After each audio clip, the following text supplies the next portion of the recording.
Hello everyone. So last class तक हमने कुछ न्यूमेरिकल कर लिए थे। आज की क्लास में हम फिर से कुछ नए न्यूमेरिकल करने जा रहे हैं। और ये जो आज की क्लास के न्यूमेरिकल है ये अभी लास्ट 2 टाइम पूछे गए हैं। मतलब कॉन्टिन्यूसली 2 बार ये पूछे जा चुके हैं, दिसंबर 21 और जून 21 में। और बहुत आसान से क्वेश्चन है, बहुत ज़्यादा आसान। तो क्वेश्चन आपके सामने है, न्यूमेरिकल नंबर 17 है। इससे पहले हम 16 कर चुके हैं। Suppose B company limited issue bond with the following terms. Issue price of the bond दे रखा है, आपको कूपन रेट दे रखा है। कूपन का मतलब पता है ना, interest rate. Convertible into equity दे रखा है, और जब कन्वर्ट होगा तो किस पे होगा, 100 पे होगा। तो मतलब आपको कन्वर्जन का भी बता दिया कि अगर जब भी कन्वर्ट होगा तो 100 रुपीज पे कन्वर्ट होगा।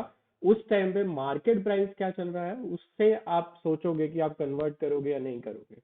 तो यहाँ पे ये पूछ क्या रहा है, यहाँ पे ये यही सिंपल पूछ रहा है कि क्या आप रिडम्पशन पे जाओगे या फिर आप कन्वर्ट पे जाओगे।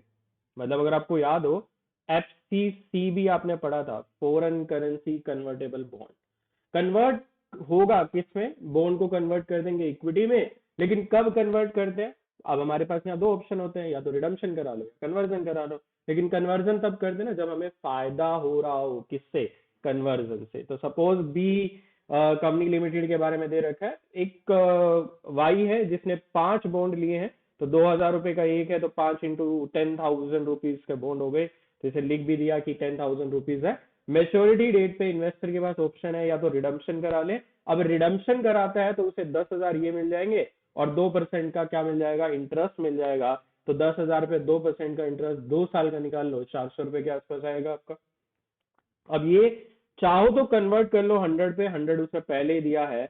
अब वो कह रहे कि कोटेड, कोटेड का मतलब मार्केट की बात कर रहा है, जो स्टॉक एक्सचेंज पे कोटेड है, that is called market price. तो मार्केट प्राइस क्या है, मार्केट प्राइस सर 150 है। अब मेरे को 100 रुपए में मिल रहा है और मार्केट में 150 का मैं बेच सकता हूँ, तो मैं तो कन्वर्जन पे ही जाऊंगा।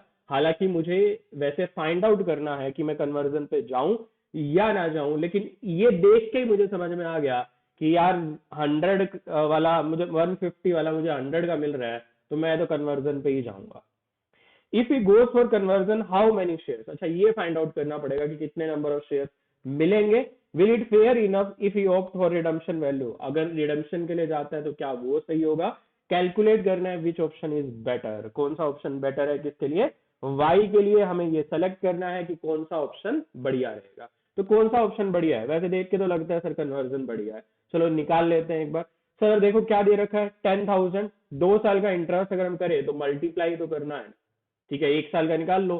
1 साल का निकालने के बाद उसको 2 से मल्टीप्लाई कर दो। तो 1 साल का कितना है, 10,000 है। 10,000 हमने क्या किया था, इन्वेस्ट किया था। 10,000 हमने क्या किया, इन्वेस्ट किया। कितना परसेंट, 2%। कितना हो गया, 200। और 2 साल का है तो दैट इज 400। तो जब मैं रिडम्पशन के लिए जाऊंगा तो मुझे टोटल कितना मिलेगा, 10,000 प्लस इसमें 400 ऐड कर दो तो 10,400, सिर्फ इतना ही तो मिलेगा। लेकिन अगर मैं जाऊं रिडम्पशन के, कन्वर्जन के लिए, तो कन्वर्जन के लिए क्या होगा, अब मेरे 10,400 रुपए है, 100 रुपीज पे मैं कन्वर्ट कर रहा हूं, तो मेरे 104 शेयर हो गए।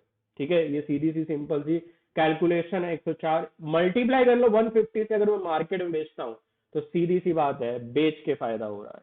क्या करके फायदा हो रहा है, बेच के ही फायदा हो रहा है। तो ऑप्शन 1 देखो दे रखा है। अगर मैं इंटरेस्ट वाले पे जाऊं तो मुझे कितने मिलेंगे, 10,400 रुपए मिलेंगे। कन्वर्जन प्राइस 100 रुपीज है, तो 104 इक्विटी शेयर्स हो गए। अब अगर मैं 104 इक्विटी शेयर्स है, अगर मैं कैलकुलेट करना चाहूं 150 के हिसाब से, तो मुझे 15,600 मिलेंगे। तो मैं कन्वर्जन वाले पे जाऊंगा या रिडेम्पशन वाले पे, ऑब्वियसली कन्वर्जन वाले पे जाऊंगा, क्योंकि कन्वर्जन प्राइस, ठीक है, ज्यादा है मेरे इन्वेस्टमेंट से। मैंने जितना इन्वेस्ट करके इंटरेस्ट प्लस कमाया है उससे ज्यादा है, तो मैं इस पे जाऊंगा। बहुत सिंपल सा क्वेश्चन आता है, बहुत सिंपल। अब बस आपको पता होना चाहिए निकालते कैसे हैं। सेकंड क्वेश्चन दे रखा है, जून 21 है, देख लो, हो सकता है आपके पेपर में आ जाए। अरुणा स्टील लिमिटेड ने भी बॉन्ड इशू किए हैं। यहाँ पे 1,000 रुपए का बॉन्ड है, 3% इंटरेस्ट है, मेच्योरिटी 5 साल की है। कन्वर्जन 500 पे होगा। 20 बॉन्ड खरीदे हैं, तो यानी इन्वेस्टमेंट कितने की करी, 20,000 रुपए की इन्वेस्टमेंट करी है। 3% कूपन रेट है, तो 3% का कूपन रेट अगर आप निकालो, कितना हो गया, 3 दूनी 6, 600 इंटू कितने साल का है 5, तो 3000 रुपए का इंटरेस्ट। तो कितना हो गया टोटल 23,000 मिलेंगे अगर मैं रिडम्पशन करा लूं।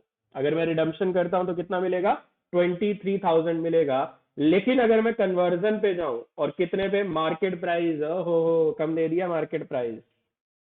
मार्केट प्राइस कम है किससे कन्वर्जन प्राइस से, तो ऑब्वियसली मैं तो नहीं जाऊंगा ना, क्यों क्योंकि मुझे कम मिलेगा। लेकिन मुझे निकाल के दिखाना पड़ेगा कि फायदा किस में हो सकता है, इसमें भी फायदा हो रहा हो सकता है इसमें भी फायदा हो रहा हो। तो 23,000 आपका टोटल है, इसको डिवाइड कर दो कितने से 500 में आपका कन्वर्ट होगा।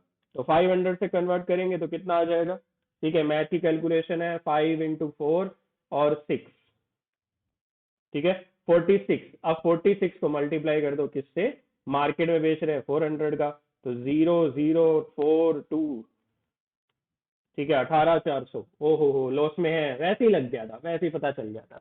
ठीक है तो मैं तो किस पे जाऊंगा, मैं तो इसमें रिडम्पशन पे ही जाऊंगा, क्योंकि रिडम्पशन में मुझे 23 मिल रहे हैं। अगर मैं इसको कर देता हूं तो इसमें थोड़ा सा अलग। अच्छा एक मैं थोड़ा सा आपको ये बताना चाहूंगा कि ये जो आपका ये जो सेकंड क्वेश्चन है, इसकी कैलकुलेशन जो आपको सजेस्टेड आंसर्स में दी है, आपको जो सजेस्टेड आंसर में कैलकुलेशन दी है इस न्यूमेरिकल की, वहां पे कूपन रेट को कैलकुलेट नहीं किया, या कूपन रेट को उसने एक्यूमुलेट मतलब उसको लिया नहीं है जब वो कन्वर्जन कर रहा है। जैसे ऊपर वाले क्वेश्चन में कन्वर्जन करते हुए हमने लिया है 10,400 ली थी, 10,000 नहीं लिया 10,400 लिया क्योंकि 400 कमाया है। तो इस तरह से यहां भी क्या आना चाहिए, इसको कंसीडर करने के बाद ही आना चाहिए। ठीक है कंसीडर करने के बाद ही आना चाहिए। तो कंसीडर करने के बाद मुझे कौन सा ऑप्शन बेटर लगेगा, कंसीडर करने के बाद मुझे ऑप्शन लगेगा कन्वर्जन वाला, सॉरी रिडम्पशन वाला बेटर, क्योंकि कन्वर्जन करके तो कुछ नहीं मिल रहा। ठीक है कन्वर्जन करके तो कुछ ही नहीं मिल रहा, कन्वर्जन करके तो बल्कि मैं लॉस में जा रहा हूँ। तो मुझे तो लॉस नहीं करना है ना, मुझे तो प्रॉफिट चाहिए। तो प्रॉफिट किस में मिल रहा है, इंटरेस्ट वाले में मिल रहा है। ठीक है भाई, फिर आज के लिए इतना ही, बाय बाय, टेक केयर।